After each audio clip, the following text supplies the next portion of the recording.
بسم اللہ الرحمن الرحیم. جناب اسپیکر آپ کا شکریہ. میں لا منسٹر صاحب کے جو الفاظ تھے اس کے بھی شکر گزار ہوں. ایک کریکشن کرنا چاہوں گا کہ اس بل کی کامیابی میں سب سے زیادہ محنت میرا نہیں، مولانا فضل الرحمان صاحب کا ہے. اور میں سمجھتا ہوں کہ جو مولانا فضل الرحمان صاحب اس پورا پروسیس میں رہا ہے، یہ نہ صرف تاریخ یاد رکھے گا مگر آج میں اس فلور پہ فخر کے ساتھ کھڑا ہوں کہ ہم یہ آئین سازی کا عمل کر رہا ہوں، تو اس میں بھی سب سے بڑا کردار مولانا فضل الرحمان صاحب کا رہا ہے. اور جتنا ہمارا آپس میں انٹریکشن رہا ہے یہ پچھلے 2 مہینے میں، اس پہ بھی میں کہنا چاہوں گا کہ اگر پاکستان کی سیاست اپنا والد صدر زرداری کے بعد میں کسی کو مانتا ہوں تو وہ مولانا فضل الرحمان صاحب ہے.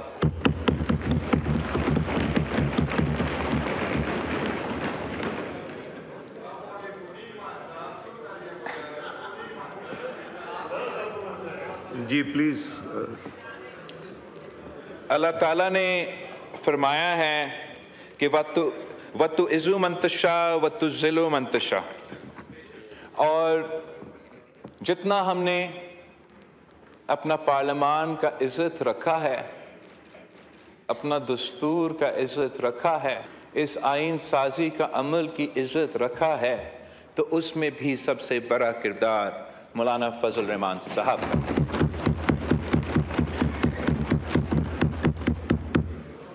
جہاں تک اس آئین سازی کی بات ہے، میں یہ بھی کہنا چاہوں گا کہ جناب اسپیکر میرے لیے اگر میں قرآن پاک کے بعد کسی کتاب کو مانتا ہوں تو وہ پاکستان کی دستور ہے، پاکستان کی آئین ہے، ہمارا اسلامی وفاقی جمہوری 1973 کی کانسٹیٹیوشن ہے. 1973 کی کانسٹیٹیوشن کے وقت میں یاد دلوانا چاہوں گا کہ ان زمانوں میں بھی جماعت علماء اسلام ان بینچز پہ بیٹھے تھے اور پاکستان پیپلز پارٹی ان بینچز پہ بیٹھے تھے، اور ان زمانوں میں بھی سیاسی اختلاف تھا، عروج پہ تھا.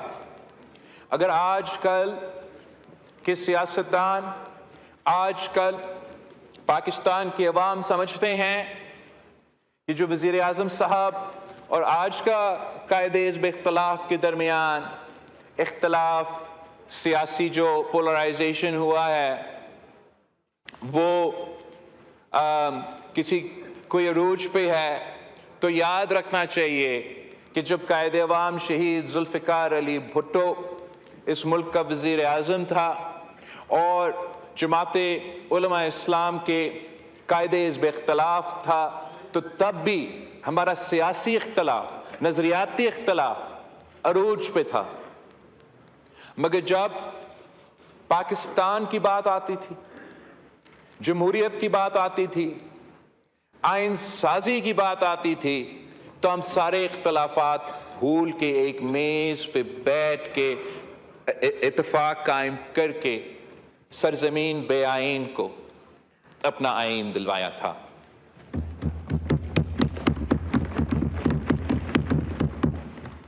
ہم نے 18ویں ترمیم کے وقت اس دور کے سیاسی حالات کے مطابق سیاسی اتفاق رائے پیدا کر کے تاریخی آئین سازی کر کے جو ہمارا آئین میں تمام کالے قوانین تھے آمر کے ڈلے ہوئے جج صاحبان کی اجازت کے ساتھ، وہ تمام کالے قوانین کو ہم نے اپنا آئین سے نکلوا دیے، اور تب بھی وہ تاریخی کام تھا۔ آج کا دور کا اپنا سیاسی حالات ہے، اپنا سیاسی گراؤنڈ ریالٹیز ہے۔ جو پولیٹیکل سپیس پاکستان کی سیاست میں آج سیاسی جماعتوں کے لیے موجود ہے، جتنا آج وہ سیاسی سپیس تنگ ہے، اتنا 2008 میں نہیں تھا، اتنا 1973 میں نہیں تھا۔ لیکن سیاستدان کے امتحان ہی یہی ہوتا ہے کہ جتنا آپ کو سپیس ملتا ہے، آپ اس سپیس پہ کتنا کھیل سکتے ہو۔ اور میں سمجھتا ہوں کہ موجودہ سیاسی صورتحال میں جب پولیٹیکل پولرائزیشن اور پولیٹیکل پارٹیسنشپ کا جو حالات ہے وہ آپ کے سامنے ہیں، جب عام طور پہ یہ تاثر دیا جاتا ہے کہ پاکستان کی سیاستدان ایک دوسرے کے ہاتھ تک نہیں ملانے کے لیے تیار ہیں، جہاں حکومت کے اتحادی اپوزیشن کی جو لارجسٹ پارٹی ہے، ان سے ہمارا باقاعدہ رابطہ ویسے اتنا زیادہ نہیں ہوتا۔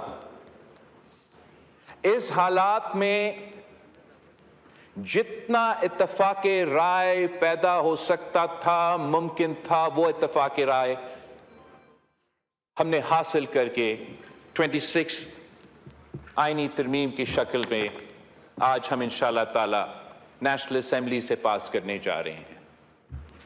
یہ بے شک ہمارے دوست قائد حزب اختلاف اور جو اپوزیشن پارٹیز ہیں وہ اس بل کو ووٹ نہیں دے رہے، بے شک نہ دے، یہ بھی ان کا حق ہے، مگر میں سمجھتا ہوں کہ یہ حکومتی بل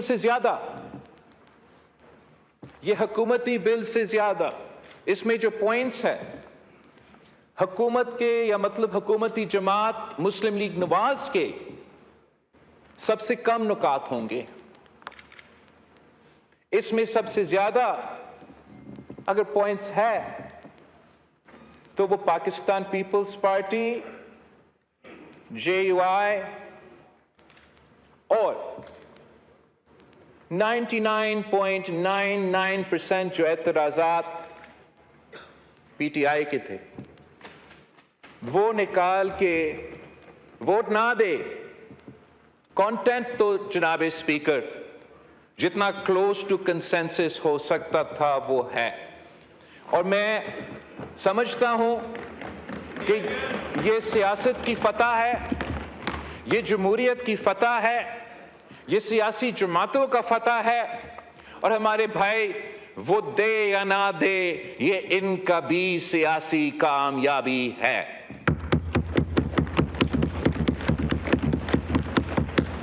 جناب اسپیکر، میں پاکستان کے عوام کے لیے تھوڑا سمجھانا چاہوں گا کہ ہم کتنا بڑا کام کرنے جا رہے ہیں۔ ہم وہ کام جو 18ویں ترمیم میں ہم نے پارلیمان میں کیا، صدر کے اختیارات وزیر اعظم اور پارلیمان کو ڈیوالو کیے گئے، وفاق کے اختیارات وسائل صوبے کے ساتھ ڈیوالو کیے، شیئر کیے گئے تھے، ویسے ہی ہم آج جو عدالت میں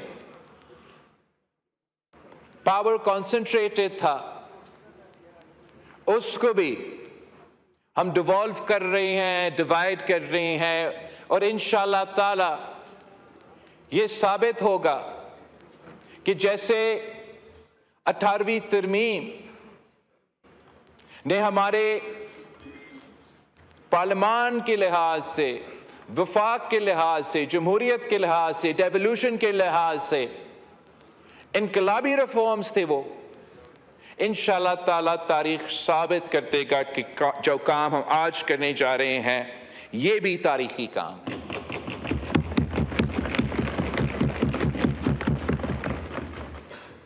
ہم یہ ذرا دیکھیں، غور کریں کہ پاکستان کی جی پلیز جہاں تک جناب اسپیکر جو لوگ کہتے ہیں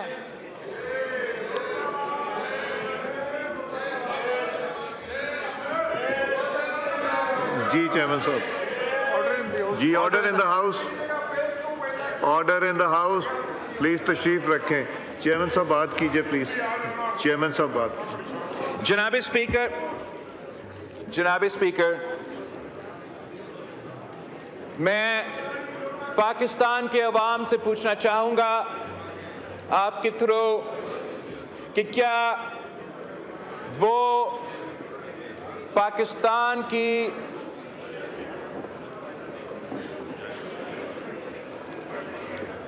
آپ آرڈر ریسٹور کریں گے تو میں بولوں گا مسٹر اسپیکر. جی kindly please order in the house. یہ ٹریجری سائڈ سے ہی زیادہ آوازیں آ رہی ہیں. جناب اسپیکر میں پاکستان کے عوام سے پوچھنا چاہوں گا کہ کیا وہ پاکستان کے نظام عدل سے پاکستان کی انصاف کے نظام سے مطمئن ہیں یا نہیں. میں پاکستان کے عوام سے پوچھنا چاہوں گا کہ کیا وہ یہ چاہتے ہیں کہ جیسے پاکستان کی عدالت کا نظام چلتا آ رہا ہے ویسے ہی چلنا چاہیے. میں پوچھتا ہوں کہ کیا ہم بھول چکے ہیں کہ پاکستان کی عدالت کی تاریخ کیا ہے. ہمارا عدالت کا کام تھا جمہوریت کا تحفظ دلوانا. ہمارا عدالت کا کام تھا آئین کا تحفظ کرنا. ہمارا عدالت کا کام تھا آمر کا راستہ روکنا. جناب اسپیکر آپ مجھے ایک دفعہ بتائے کہ عدالت نے یہ ذمہ داری پاکستان کی تاریخ میں کب پورا کیا ہے. آدھا پاکستان کی ہسٹری میں ہم ڈکٹیٹرشپ رہے ہیں مگر وہ ڈکٹیٹرشپ کو کامیاب ہونے میں صف اول کا کردار تو ہمارا عدالت کا رہا ہے. قائد عوام شہید ذوالفقار علی بھٹو کو اس عدالت نے تخت دار پہ لٹکا دیا. جنرل ضیاء الحق کو اس عدالت نے اجازت دی کہ آئین میں ترمیم کرے. اس عدالت نے 90 کے دہائی میں 58 2B کے نام پہ ایک نیوز پیپر کٹنگ کا جنگ کی نیوز پیپر کی کٹنگ کے بنیاد پہ 2-3 جج بیٹھ کے شہید محترمہ بینظیر بھٹو کی پہلی حکومت کو ختم کر دیتے. یہ عدالت کی تاریخ کوئی ڈکی چھپی بات نہیں ہے کہ اگر آمر جنرل پرویز مشرف نے اس ملک پہ راج کیا تو ان کو اجازت اس عدالت نے دی. اس ترمیم میں اگر انہوں نے تبدیلی لے کر آئے تو اجازت اس عدالت نے دی. اور اگر وہ یونیفارم میں صدر کا الیکشن لڑا تو وہ بھی اجازت اس عدالت نے دی. آئین کا تحفظ کرنے والے آئین کا جمہور کا تحفظ کرنے والے جناب اسپیکر یہ ہے ان کا کردار آمرانہ دور میں. جمہوری دور کو ہم ذرا دیکھ لیں 2008 سے لے کے 13 تک 2013 سے لے کے 2018 تک. اس کے بعد بھی جمہوری دور میں اچانک عدالت کو جمہوریت یاد آتی ہے. وہ صرف جمہوریت اور آئین اور دستور کو تب ان کو یاد آتا ہے جب ہم جدوجہد کر کے ہم قربانیوں دے کے آمر کو بگاتے ہیں تو پھر ہمارا عدلیہ کو آئین، جمہوریت اور قانون یاد آتے ہیں، مگر اس آئین اور اس جمہوریت کو یاد آتے ہوئے بھی وہ اپنے اختیار عوام کو انصاف دینے پہ استعمال نہیں کرتے، وہ اپنا اختیار آئین اور جمہوریت کو تحفظ دینے کے لیے استعمال نہیں کرتے۔ انہوں نے اپنا اختیار ایک کے بعد ایک وزیر اعظم کو فارغ کرنے میں استعمال کیے ہیں جناب اسپیکر۔ اب ہمارے اپوزیشن کے دوست کالا سانپ کی بات کر رہے ہیں، دانت اور زہر کی بات کر رہے ہیں۔ ان کا نقطہ نظر میں اس آئینی ترمیم میں ایسے کوئی شک تھے جو ان کی ان پٹ کے بعد ہٹائے گئے، ان کی بالکل اپنا حق ہے، اپنا رائے ہے اور کامیاب ہوا اپنے مقصد میں۔ میری نظر میں اس پارلیمان کے لیے، اس آئین کے لیے، اس جمہوریت کے لیے جو کالا سانپ، جو دانت رکھنے والا زہر والا کالا سانپ جو اس پورا پارلیمان کے ارد گرد گھوم رہا ہے، اس پارلیمان پہ حملہ کرتے آ رہا ہے، اس پارلیمان کے افیئرز میں مداخلت کرتے آ رہا ہے، جس نے ایک نہیں، میں گن نہیں سکتا ہوں کہ کتنے وزیر اعظم کو فارغ کروایا، وہ کالا سانپ ہمارا افتخار چودھری والا عدالت ہے۔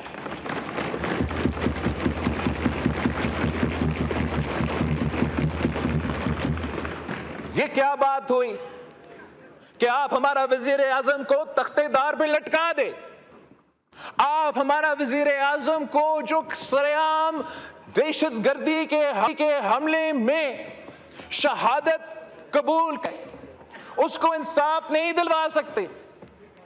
آپ اس کے بعد جو وزیر اعظم منتخب ہوتے ہیں، آپ کہتے ہیں ایک خط نہ لکھنے پہ اس کو فارغ کر دیتے ہیں، اس کے بعد دوسرا وزیر اعظم کو کہتے ہیں کہ آپ نے اپنا بیٹا سے 10,000 درہم نہیں لیا، آپ کا 2 دہائی اکثریت ہے، مگر ہم 5 جج صاحب ایک قلم کے ذریعے آپ کو فارغ کرتے ہیں۔ ہم نے 58(2) بھی ختم کیا تو عدالت نے صادق اور امین کے ذریعے وہ 58(2) بھی واپس اپنے پاس لے لیا۔ ہم نے عدم اعتماد کو وہ واحد ذریعہ سمجھا کہ یہ جائز آئینی جمہوری طریقہ ہے کسی وزیر اعظم کو ہٹانا۔ تاریخ میں پہلی بار ہم ہمارا اپنا اختیار استعمال کرتے ہیں اور عدالت ایک غیر آئینی 63A کے فیصلہ کے تھرو ہم سے وہ اختیار چھینتے ہیں، عدم اعتماد کا شرط کو ڈس فنکشنل بنا دیتے ہیں۔ تو اس کا مطلب کیا کہ فوجی جنرل کو اجازت وزیر اعظم کو ہونا، کالا کوٹ پہننے والا کو اجازت وزیر اعظم کو ہٹانا، مگر اس ہاؤس کے نمائندے جو پاکستان کے عوام کے منتخب نمائندے ہیں، ان کے پاس یہ اختیار نہیں، ان کا ووٹ گنا نہیں جائے گا، وہ نااہل ہوگا۔ یہ کس قسم کا مذاق تھا جناب اسپیکر؟ یہ کیا چاہ رہے تھے کہ ہم اپنے ہاتھ پہ ہاتھ بیٹھ کے یہ تماشا، یہ مذاق دیکھتے رہتے؟ ہم پہ فرض تھا، ہمارا یہ ذمہ داری تھا بحیثیت سیاستدان، بحیثیت پارلیمان کے ممبران، کہ ہم اپنا ہاؤس کا، پارلیمان کا اتھارٹی اسرٹ کرتے، اور وہ جو غیر جمہوری عمل تھا جوڈیشل ریفارمز کے تھرو اس کو اڈیسٹ کرنے کی کوشش کی۔ اور ہمارا جوڈیشل ریفارمز کے 2-3 ہی کمپوننٹس ہیں جناب اسپیکر۔ ایک ہے کانسٹیٹیوشنل کورٹ، آئینی عدالت، وفاقی آئینی عدالت۔ اس پہ جناب اسپیکر بہت ہی تنقید ہوا، تو میں چاہوں گا کہ میں اس کو ایک تاریخی کانٹیکس میں اس پوائنٹ کو ضرور آپ کے سامنے رکھوں کہ آئینی عدالت کا کانسیپٹ کہاں سے آیا؟ قائد اعظم محمد علی جناح صاحب نے گول میز کانفرنس میں پہلے یہ تجویز دی۔ قائد اعظم محمد علی جناح کو یہ موقع نہیں ملا اس ملک کو وہ اپنے ہاتھوں سے آئین دیتا۔ ہمیں جو اس کا 10 سال پہلے، اس ملک کا بنے کے 10 سال پہلے جو خیال تھا وہ یہ کہ کسی ایک عدالت میں اتنا اختیار اکٹھا نہیں ہونا چاہیے اور الگ الگ عدالت ہونا چاہیے، سول، کرمنل اور نارمل میٹرز کے لیے، اور الگ عدالت ہونا چاہیے آئینی میٹرز کے لیے، وفاقی میٹرز کے لیے۔ قائد اعظم محمد علی جناح نے یہ بیج بویا، یہ سوچ رکھا۔ اس کے بعد جسٹس ڈوراب پٹیل صاحب نے، جناب اسپیکر، اور جسٹس ڈوراب پٹیل صاحب کے بارے میں آنریبل ہاؤس کو یاد دلوانا چاہوں گا کہ جسٹس پٹیل صاحب ایسے منصف تھا جو قائد عوام شہید ذوالفقار علی بھٹو کے قتل کیس میں ایک جسٹس تھا، جج تھا، اور جو انصاف مجھے آج جسٹس فائز عیسیٰ کا عدالت نے دلوایا، وہ انصاف جسٹس ڈوراب پٹیل نے اس بینچ پہ بیٹھے ہوئے اپنا آرڈر میں لکھا۔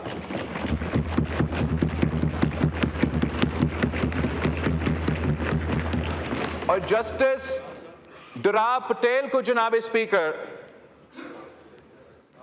پاکستان کا چیف جسٹس بننا تھا۔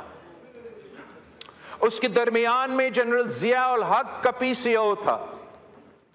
اگر جسٹس ڈوراب پٹیل کا اپنا کرسی کا فکر ہوتا، اگر جسٹس ڈوراب پٹیل کے لیے اپنا کرسی یا چیف جسٹس صرف اہمیت رکھتا تو وہ PCO کا اوتھ لیتا اور اس ملک کا چیف جسٹس بنتا۔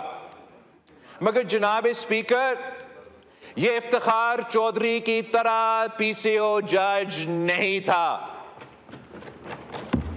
جسٹس ڈوراب پٹیل نے استعفیٰ دیا چیف جسٹس شپ کو لات مار کے، مگر یہ PCO اوتھ نہیں لیا اور آمریت کو قبول نہیں کیا۔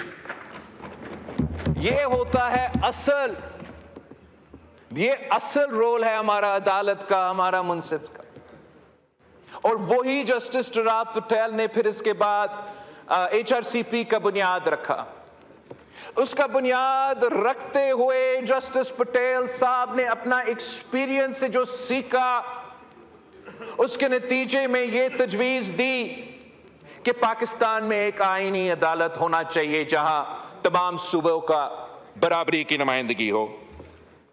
اسی سوچ کو آگے لے کے چلتے ہوئے ہم نے 2006 میں آپس میں یہ طے کیا، شہید محترمہ بینظیر بھٹو نے، میاں محمد نواز شریف صاحب نے، پھر APDM کے پلیٹ فارم میں تمام سیاسی جماعتیں جو اس طرف بیٹھے ہیں، چاہے وہ PTI ہو، چاہے وہ ہمارا مولانا فضل الرحمان صاحب ہو، تمام جماعتیں، اگر ARD کے حصے نہیں تھے تو APDM کے حصے تو تھے، اور APDM میں بھی چارٹر آف ڈیموکریسی پیش ہوا اور ان کے تمام ممبرز نے اس وقت اس ڈاکیومنٹ کا حمایت کیا۔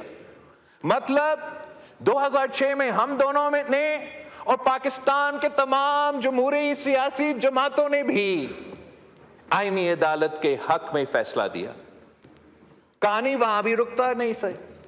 اس کے بعد بھی 2008 سے لے کے 13 تک ہم نے تمام کوشش کی۔ جو 19ویں ترمیم کی کہانی ہے وہ تاریخ کا حصہ ہے۔ ہم سب جانتے ہیں کہ یہ جو عدالت ہمارے ساتھ بیٹھا ہے وہ کالا سانپ بن کے ہمارا 18ویں ترمیم کی ارد گرد گھوم رہے تھے۔ وہ دھمکی دی کہ آپ کی پوری 18ویں ترمیم جو 2 دہائی نے اس ہاؤس کی کل تعداد کی حمایت حاصل تھی، جس پہ تمام سیاسی جماعتوں نے اتفاق کیا، جس کے لیے میری جماعت نے 30 سال سیاسی جدوجہد لڑی، شہید محترمہ بینظیر بھٹو نے شہادت قبول کی، اس لیے کہ ہم نے کہا کہ جوڈیشل ریفارمز ہونا چاہیے۔ جمہوریت کا champion chief justice Iftikhar Chaudhry نے کہا کہ میں آپ کا پورا 18ویں ترمیم کو باہر پھینک دوں گا، اور ان کے بلیک میل میں آ کے اس ہاؤس نے 19ویں ترمیم پاس کر دی اور جوڈیشل ریفارمز کا راستہ تب رک گیا۔ 2013 میں پاکستان پیپلز پارٹی کے منشور میں آئینی عدالت بنانے کا وعدہ، 2022 میں لاہور میں آسما جہانگیر کانفرنس ہوا جس کا اوپننگ اور کلوزنگ ایک میں نے کیا، ایک جسٹس فائز عیسیٰ صاحب نے کیا۔ اسی کانفرنس میں آئینی عدالت کی حمایت کیا، اور کیوں حمایت کی؟ تاکہ پاکستان کا اتھارٹیرین عدالت کا واحد حل اس سول سوسائٹی کا بیٹھک نے یہ سمجھا کہ آئینی وفاقی عدالت ہے۔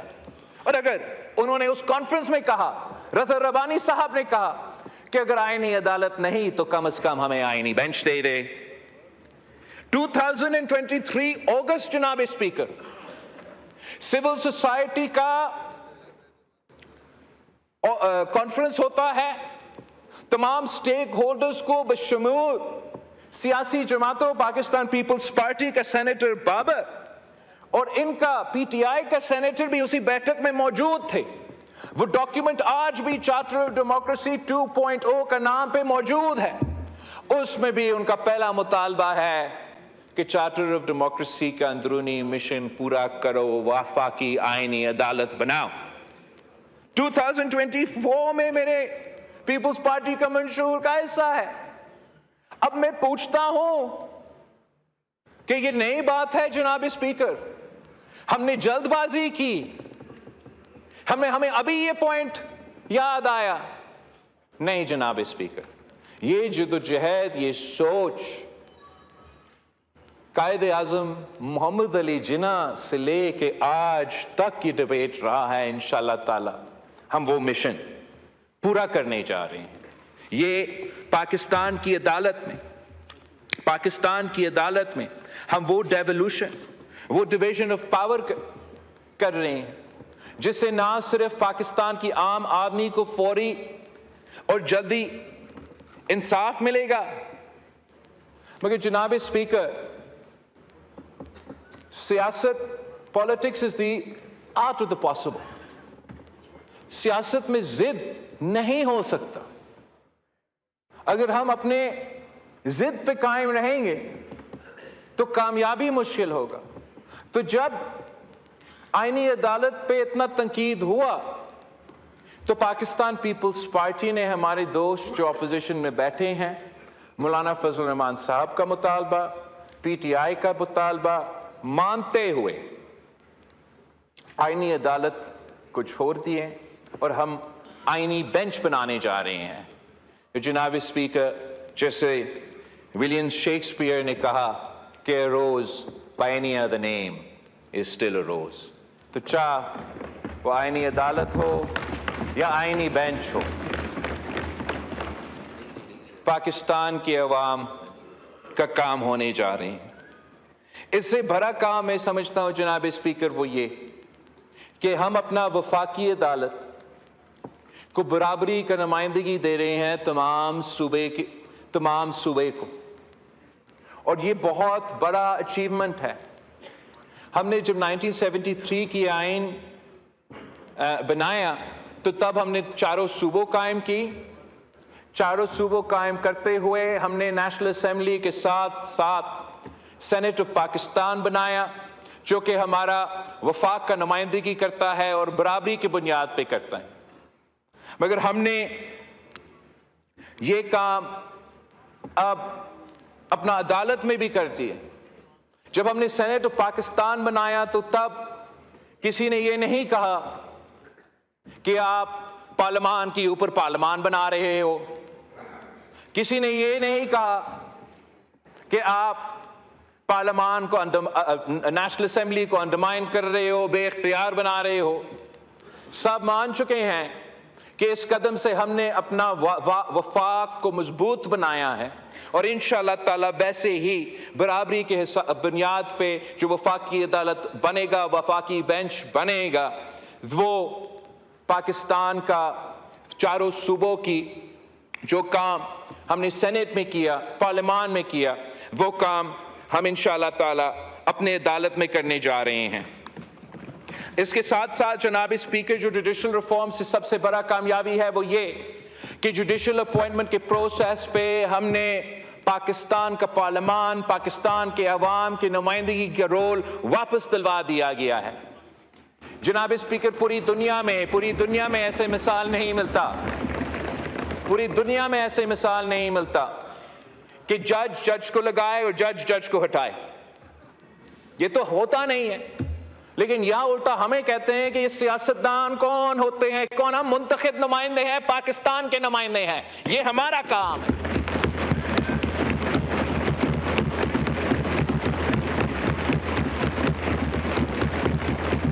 یہ سمجھتے ہیں کہ ہم یہ پاور ہم ان سے چھین رہے ہیں، انہوں نے یہ پاور ہم سے چھینا جناب اسپیکر، اور وہ بھی زبردستی۔ پاکستان کی تاریخ دیکھیں، اس خطے کی تاریخ دیکھیں، ججز کا اپوائنٹمنٹ اور ججز کا ریموول کا تاریخ کیا رہا ہے۔ ایک زمانے میں یہ بادشاہ یا جو king and queen of England کے پاس اختیار تھی، جج کو لگانا، جج کو ہٹانا۔ اس کے بعد گورنر جنرل کے پاس یہ اختیار تھا، جج کو لگانا، جج کو ہٹانا۔ اس کے بعد 1950s میں باقاعدہ یہ اختیار صدر پاکستان کے پاس تھا، جج کو لگانا، جج کو ہٹانا۔ 1960s کے آئین کے تھرو ہم نے یہ فیصلہ کیا کہ جج کو لگانا تو صدر پاکستان کا کام، جج کو ہٹانا سپریم جوڈیشل کاؤنسل۔ 1973 میں ہم نے وہی اختیار رکھا کہ ہم لگائیں گے، سپریم جوڈیشل کاؤنسل ہٹائیں گے۔ یہ اختیار چلتا رہا، کسی نے جنرل ضیاء الحق کو نہیں روکا کہ آپ عامر ہو، آپ کون ہوتے ہو جج لگانے کے لیے، کسی نے کسی اور کو نہیں روکا۔ جناب اسپیکر، آپ کو پتا ہے کہ پہلی دفعہ یہ اختیار وزیر اعظم سے چھین کے چیف جسٹس کے پاس کب گیا تھا؟ یہ 1996 کی بات ہے، شہید محترمہ بینظیر بھٹو اس ملک کی وزیر اعظم تھی، اور یہ برداشت نہیں ہو رہا تھا کہ شہید محترمہ بینظیر بھٹو اس ملک کی جج اپوائنٹ کرے گی۔ خدا نہ خواستہ خاتون وزیر اعظم اگر اپوائنٹ کرے گی تو خاتون جج اپوائنٹ کرے گی، ہمارا پورا نظام تباہ ہو جائے گا۔ تو الجہاد کیس کے تھرو انہوں نے یہ اختیار وزیر اعظم سے چوری کر کے اپنے جیب میں رکھا جناب اسپیکر۔ کہتے ہیں ان کا اختیار ہے۔ ان سے پوچھے کہ جنرل مشرف کے دور میں جب ایک عامر جج لگا رہا تھا، کسی نے اس کا راستہ روکا؟ وہ جو ججز جس کو ہم چیمپئنز مانتے ہیں، جنہوں نے ریاست کو ماں کی طرح بنانی تھی، وہی ججز نے مشرف کے دور میں پی سی او اوتھ لیا تھا جناب اسپیکر۔ جب ان کا کرسی خطرہ میں آ گیا تو پھر ان کو جمہوریت یاد آ گئی، پھر ان کو آزاد عدالت یاد آ گئی، اور ہم بھی ذرا اپنا سیاست جو اس وقت کا تھا اس پہ غور کرنا چاہیے کہ ہم نے بھی ججز کو ان زمانوں میں یہ عادت دلوائی تھی نا کہ چیف تیرے جان نثار بے شمار بے شمار۔ ہم نے یہ عادت دلوائی تھی ان میں کہ جتنا زور سے سیاسی نعرہ لگے گا اتنا اونچا جوڈیشری میں آپ کو عہدہ ملے گا۔ ہم نے یہ عادت ڈال لی ان میں کہ سیاست کرنا ہے انصاف نے، اور اس کے نتیجے میں جو پاکستان کی عدالت کا حشر ہوا، ہم پاکستان کیا دنیا میں مذاق بن گئے جناب اسپیکر۔ ہر وزیر اعظم کو ہٹائے وہ چور دے، ہر کام ان کے پاس، وہ نہ صرف عدالت ہے، وہ نہ صرف ایگزیکٹو ہے، وہ فورن پالیسی بھی طے کر سکتے ہیں، وہ وزیر خزانہ بھی ہے، ڈیم بھی بنا سکتے ہیں،